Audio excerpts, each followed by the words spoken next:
Mount Zion Music. Oh, manasana Silasia. Oh, manasana Chuna. Oh, manasana Murudo newenda kutsikana. Baby wakandipa mukana. Ndofara ndopembera na sina mangwana. Oh, manasana Murudo newenda kutsikana. Baby wakandipa mukana. Ndofara ndopembera na sina mangwana. Mesoba uri mwanasikana tuzu. Taipeko inonetsa kuwana senjuzu. Saka dai zvaigona dai zvaipira. Zimbere rudo newekata kuchidzira. Nekutike unondipengesa. Doro werudo mwanasikana unondisengesa. Kukuona une mumwe handifare. Kuzwira nzira kugona chakuchiso handirare. Oh, mwanasikana murudo newenda kutsikana. Baby wakandipa mukana. Ndofara ndopembera na sina mangwana. Oh, mwanasikana murudo newenda kutsikana. Baby wakandipa mukana. Ndofara ndopembera na sina mangwana. Ndakambopinda mumvura nemubako ndichitsvaga werudo nerunako. Ndotenda samatenga wakandisanganisa newe nekuta zvisinyore kana mwana kaita sewe.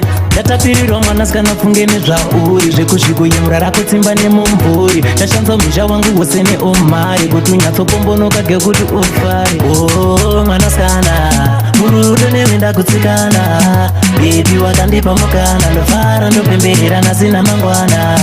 Oh, mwanasikana murudo newenda kutsikana. Baby wakandipa mukana. Ndofara ndopembera na sina mangwana.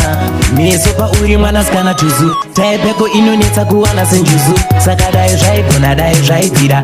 Zimbere rudo newekata kuchidzira. Nekutike unondipengesa. Doro werudo mwanasikana unondisengesa. Kukuona une mumwe handifare. Kuzwira nzira kugona chakuchiso handirare. Oh, mwanasikana murudo newenda kutsikana. Baby wakandipa mukana. Ndofara ndopembera na sina mangwana.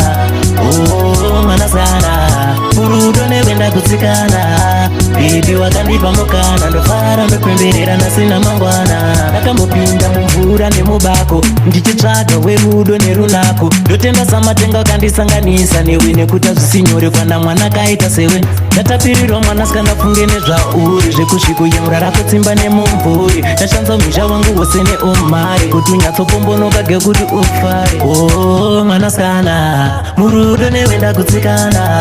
Baby wakandipa mukana. Ndofara ndopembera na sina mangwana. Oh, mwanasikana murudo newenda kutsikana. Baby wakandipa mukana. Ndofara ndopembera na sina mangwana.